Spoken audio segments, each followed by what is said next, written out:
It's a major cover-up. Hi, friends. Coming out of the impeachment trial, we have a major cover-up unfolding before our eyes. Maybe you didn't notice it, and I certainly didn't right away on Monday. As in my report that I gave yesterday, I didn't include it because, well, quite frankly, I never watch the mainstream media. I get my news from real sources. But come to find out that the entire session of the President's defense team, when former Florida District Attorney Pam Bondi got up to describe the corruption and the money laundering and the greed and sleaze of the Bidens in Ukraine, to show that President Trump was indeed justified in being concerned about giving American taxpayer dollars as aid to a corrupt country where there may have been some money laundering and millions of those dollars were kicked back to the Biden family. She made that presentation, and ABC, NBC, and CBS all blacked it out. They didn't show it. They did not want their viewers to see what the Bidens were really up to. Now, granted, the cable news shows, the cable news networks did show it. They've had, wall-to-wall coverage.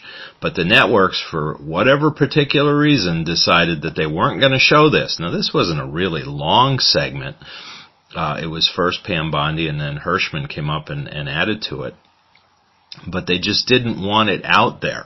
And that raises huge questions. Why would the national media want to cover up what the Bidens were up to in Ukraine?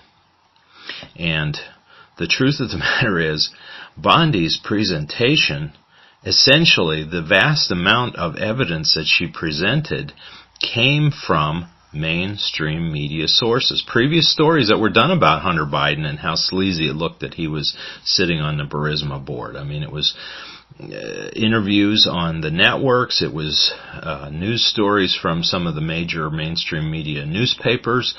It wasn't that she got her information from the quote-unquote right-wing extremist sites. No, this was all their own reporting that she just played over and over again, and other documents, of course, and things that are easily available to the public that are indisputable proof of what went on.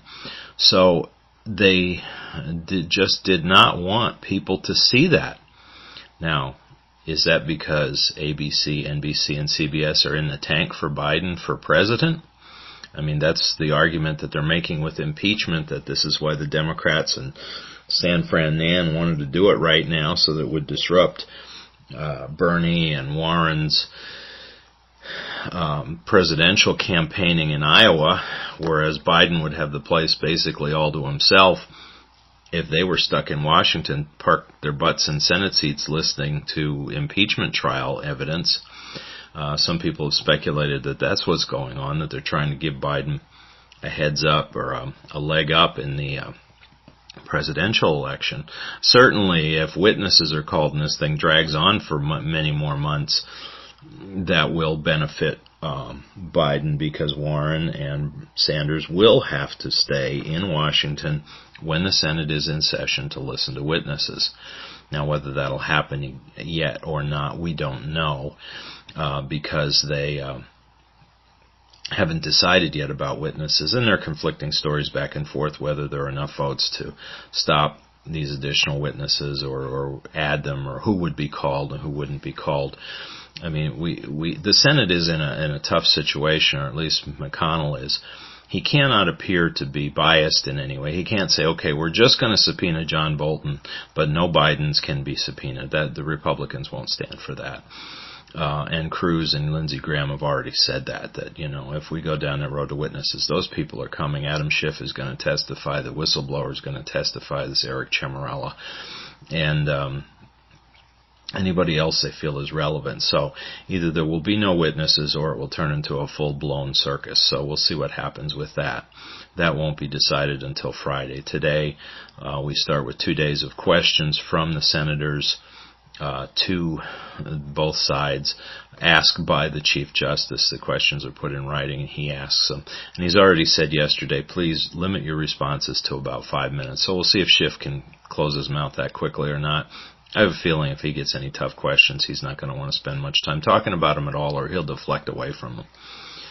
But at any rate, what I've done is I've put the link to the video of Pam Bondi's Biden presentation below in the comments section.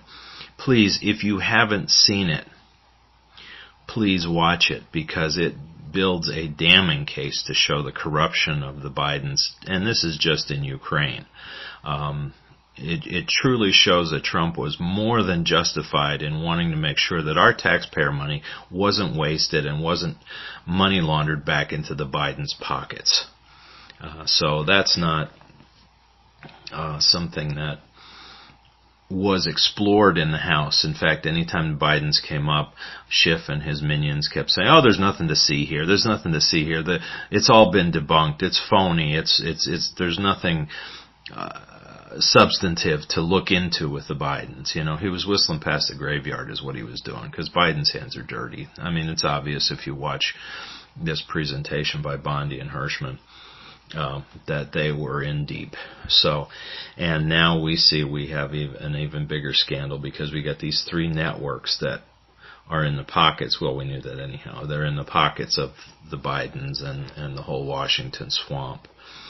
The other thing that may be going on here is they're trying to keep the Bidens out of this as much as possible, because if you open the door to Biden's, guess whose other door may get opened? Barack Obama's. And the last thing that the swamp wants is any scrutiny of Barack Obama, because, you know, he was the second coming as far as the liberals were concerned. Lousy president, but, you know, they'd never admit that. And they want to protect and insulate him from any scrutiny, even though his administration was full of scandal and abuse of power, far more abuse of power than anything corrupt that Trump could have possibly done, even though Trump didn't do it. So what we see is that they are going to do what they can to protect Obama, and because Biden was his vice president, they have to protect him too, and that's what they're doing. This is disingenuous. This is a slap in the American people's face, and this needs to be called out, and that's why I'm doing this.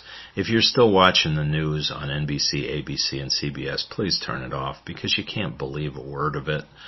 I mean, I won't go into the backgrounds of all these people, but let me just give you one blatant example. ABC News has George Stephanopoulos. Now, he's not a real journalist. He's a Democrat hack advocate. He was Bill Clinton's paid liar when Clinton was president. He was his press secretary. So he went out there every day and lied to us, the American people, about what Clinton was up to. He was relatively good at it. That's why Clinton hired him. He stayed with the Clintons after. He's up to his elbows in the Clinton Foundation and all of their corruption, and yet he gets on TV every night pretending to be just this objective reporter. This is total nonsense, and I'm sure if we did some digging to many of the other people in the national networks, we'd see that they're sleazy and corrupt too. So my advice is find better news sources than those 3. Turn the TV off. Turn those channels off, because you can't trust what they're telling you. I was told recently that the 3 networks didn't cover the March for Life. Hundreds of thousands of people in Washington for the umpteenth time on around the anniversary of Roe versus Wade. The President of the United States speaking live to the people, and the networks didn't cover it. Instead, they had an interview with, I think, the Planned Parenthood CEO. So this shows their ugliness, their bias, and really their incompetence about what's important to the American people. So here is the cover-up, the Biden Blackout, we can call it, and it must be exposed for what it is. Please share this video with any of your friends who don't know about what the Bidens are going on, this testimony that Bondi gave. Again, it's not her word. She's just playing. I mean, she's making the conclusions, of course, but she's playing the clips, the videos, and the quotes from people who love the Bidens, who want to see Biden become president. And yet, even through that, it was so sleazy, even they talked about it.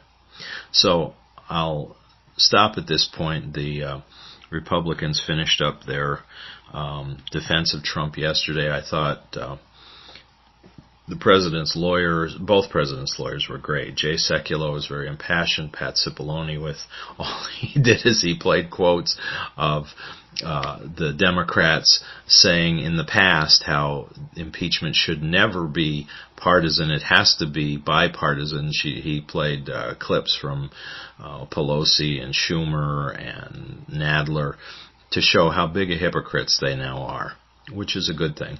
Not that they're hypocrites, but exposing it for what it is. So we'll see what happens with the questions and what the senators ultimately decide to do. Let's hope that this thing ends on Friday with a vote of acquittal, and then we can move on with this country to get important things done in these two chambers. At any rate, thank you for listening to this most recent update. I felt I had to add this. It's something I didn't know on Monday when I did the update then, but it has to be exposed, and it's up to you now what you want to do with it. Thank you for listening. Please subscribe, hit the notifications bell for more updates when they come, and thank you again for being part of this grand experiment of American freedom where in America the people rule. Thank you.